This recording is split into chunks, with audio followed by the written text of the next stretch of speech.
Hello everyone, this is the Super Wig Maker and I'm making another video for another order. This time this is a frontal. It's gonna have two leaf outs, about a finger width. This is 3/4 of an inch, but she realized that she actually wants it to be half an inch. So I'm gonna make it half an inch. I'm gonna make it smaller to the center. And yeah, the mold is nicely constructed. It was a little too small for the dude and it was a little too big for the lady, so I just put this stuffing beneath just to be able to make it as tight as possible.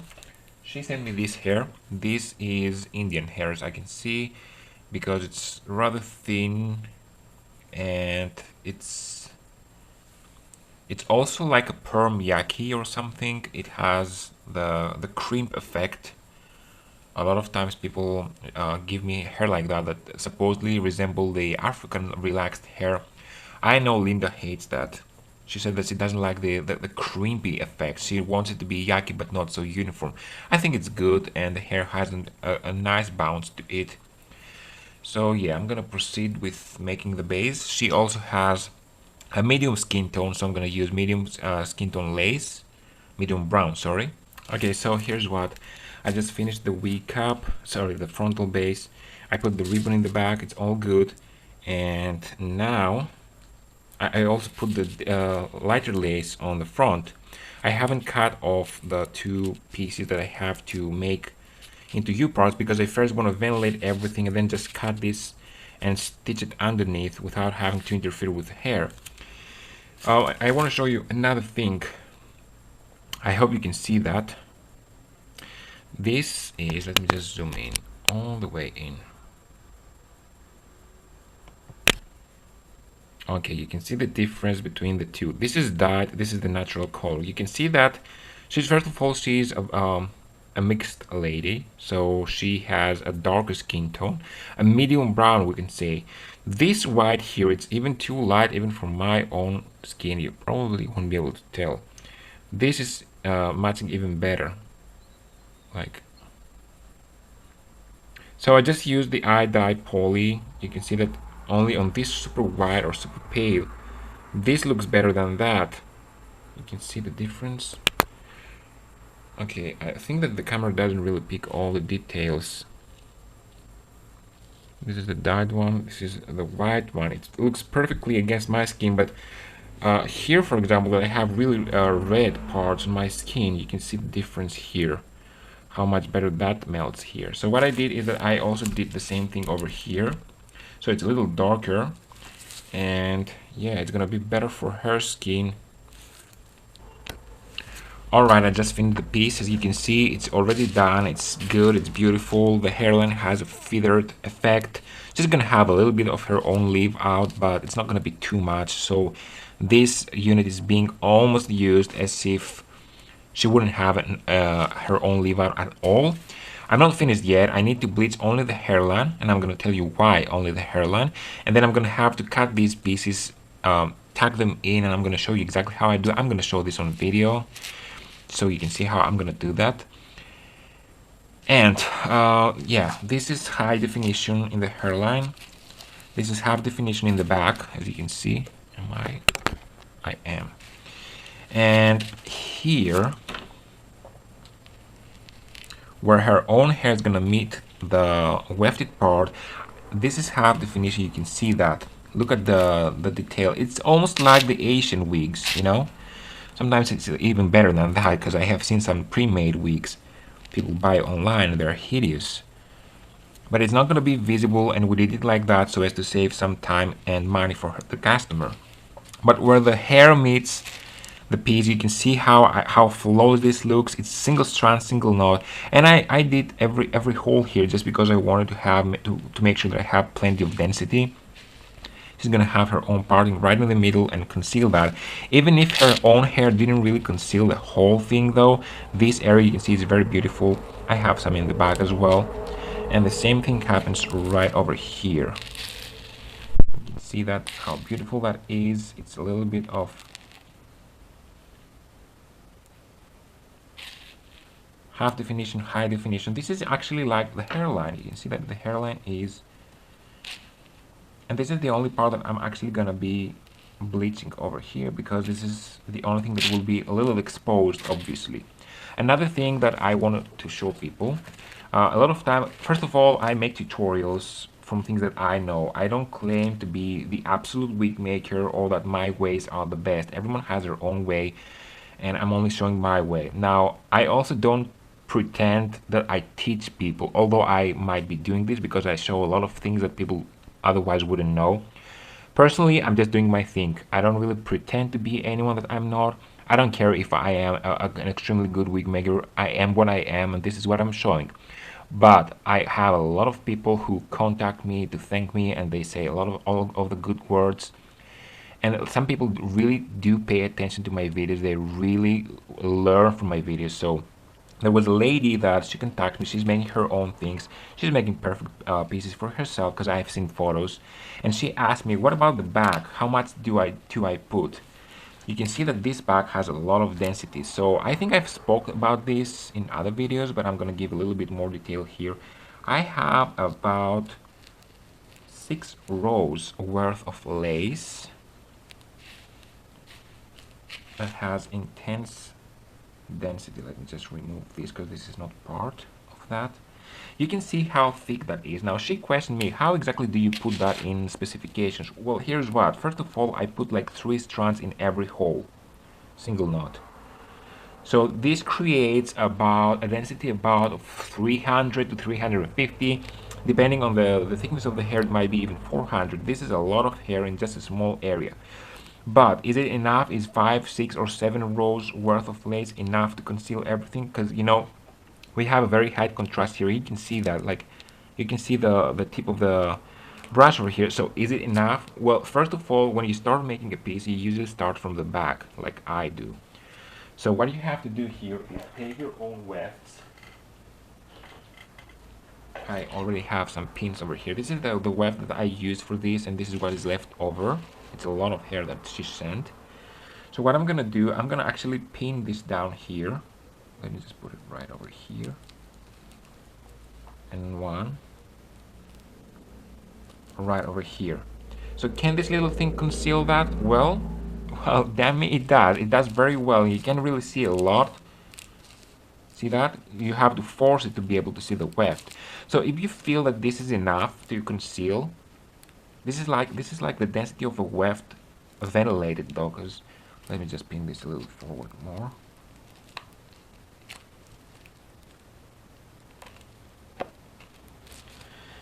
So I was very pleased with that. It looks very good. I don't see any weft, so it's good. But if you really want to make sure that you have even more density, you can actually add like 2 more rows of intense density, whatever you want. But in this case, this hair is also gonna fall back. Like this, all this hair is gonna be falling backwards here.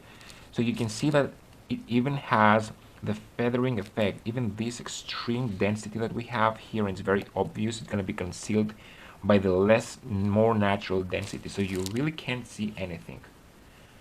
See that? You can see that it's almost like a demarcation of the extreme density, and this is why I don't want to make it like too big. I didn't want to make it like up to here, because then this area probably wouldn't be able to conceal this demarcation line. But whatever the case is, you really cannot see any weft here.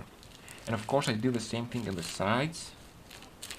It's not super necessary because you can see how much hair on the sides will just fall down.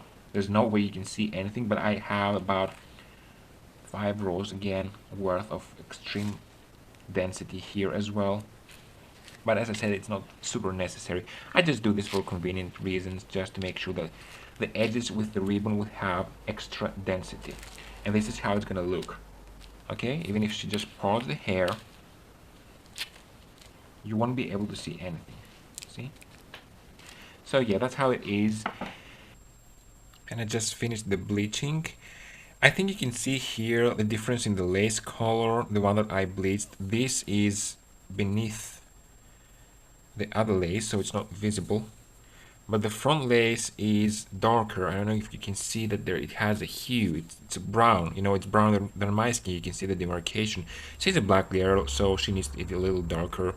It looks even good even on my skin. Of course, there is a difference here. Let me just find a darker spot of my, like this for example is darker.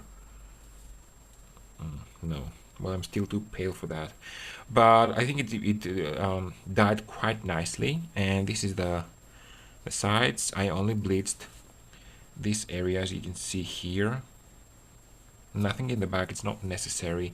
And now what I have to do is I'm going to pin it back. I'm going to put a nylon thread into these points over here, and then I'm just going to have to cut everything out in order to make the U parts open. And I'm going to show you on video how I do that. Okay, so I'm going to have to try to be on focus and on frame. That's how it is. Now here's why you won't be able to see now, but I have an invisible thread over here. So it's going to have to put some sort of concealer to that part because it's going to be visible. Just this tiny little thread, you're going to see later. You can see here how this makes a difference, a contrast, because it is what it is. So what I have to do now is I'll have to take some pins out.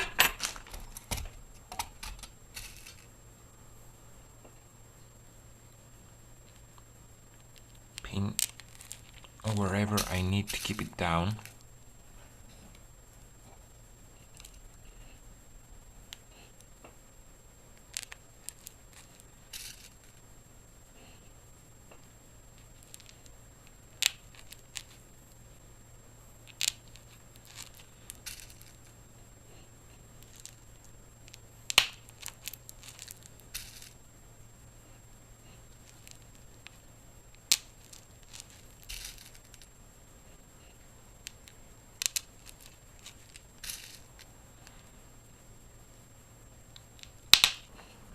So now that I pin it about down as much as I think that I need, what I have to do is I'm going to have to make a slit right in the middle, making sure that I'm not going to cut the little thread that I put.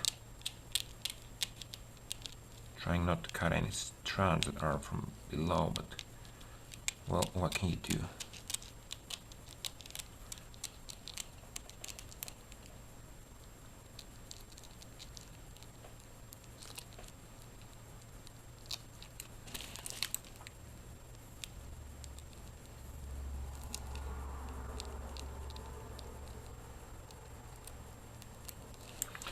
That's one, and that's the second one.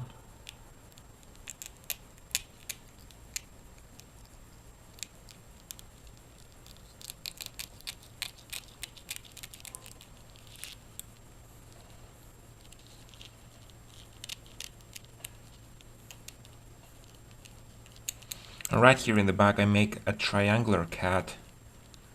And don't worry, I'm not cutting any hair. That this hair beneath shouldn't be there, but it is, and I'm just lifting the lace, so I'm not gonna cut it, don't worry. Alright, so now what I have to do is I'm gonna take these pieces over here. Let me just cut it all the way to the front, making sure that I really don't cut, or maybe, well, the front is not, it's okay because I'm gonna cut it anyway. Right. Do I? Yes, okay, I do that. How many times did I do something and I had to reshoot it because I was not on frame? But that thing is being done one time, so if I don't do it on frame now, it's gone. I won't be able to go back and redo the whole thing just to videotape that. So I'm cutting it right over here.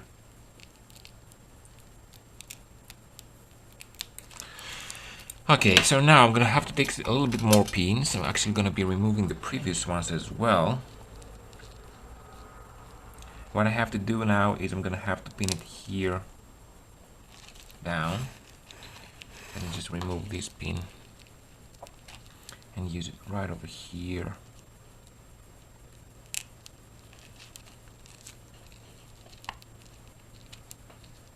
It would have been, construction-wise, would have been much easier for me to first do this and then ventilate, but as I said, I didn't want to have to make, the ventilation would be much more difficult if I did it like that, because where you have multiple layers of lace, like here for example, it's so much more difficult to ventilate then.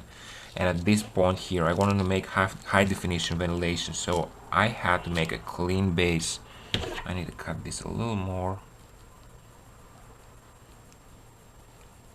Right up to here. All right. Gonna take this. And the reason why I put this nylon thread all in this perimeter is because I want to reinforce that, obviously.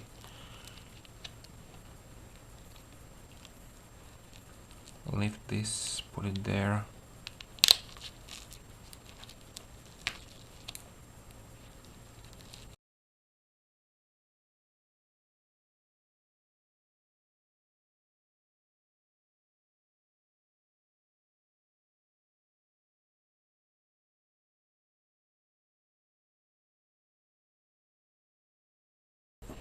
So I have plenty of nylon thread and everything is pinned down. So what I'm gonna do is I'm gonna start by making a knot over here, and you're gonna see why I make it here and not in the front.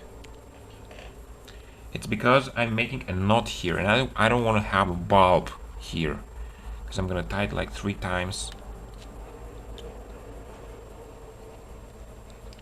Secure enough. I'm gonna tack this on the other side soon. So now I'm going through the very fine edge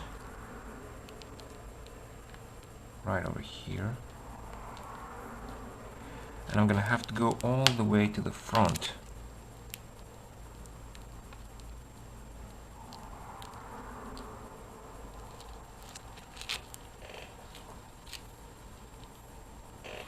And then I'm gonna start going backward and a little inner, you know, so as to grab all the seam. You know, it's thick, so I'm making one close to the edge and one inner side.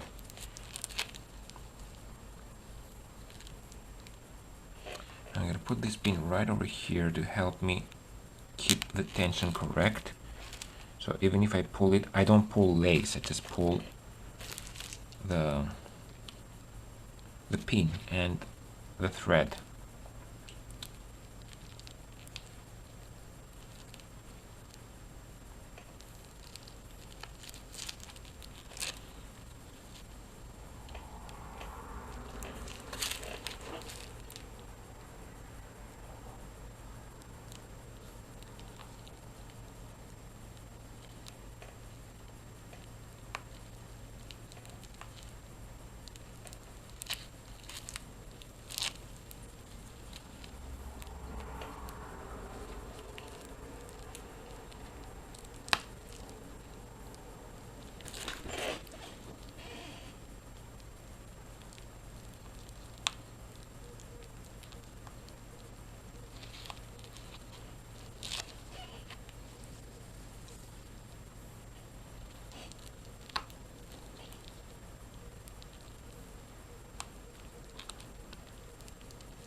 And now I'm gonna go backwards from this side, because this is only one time stitched.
And it's finished. and you can see how that looks. The hair is ventilated very close to the edge. Some of it is a little going downwards, like an under ventilation. This side as well. She can very easily just stitch this part of her braids because this is very durable. Has all the things connected. You can see the nylon thread that I have over here. See that?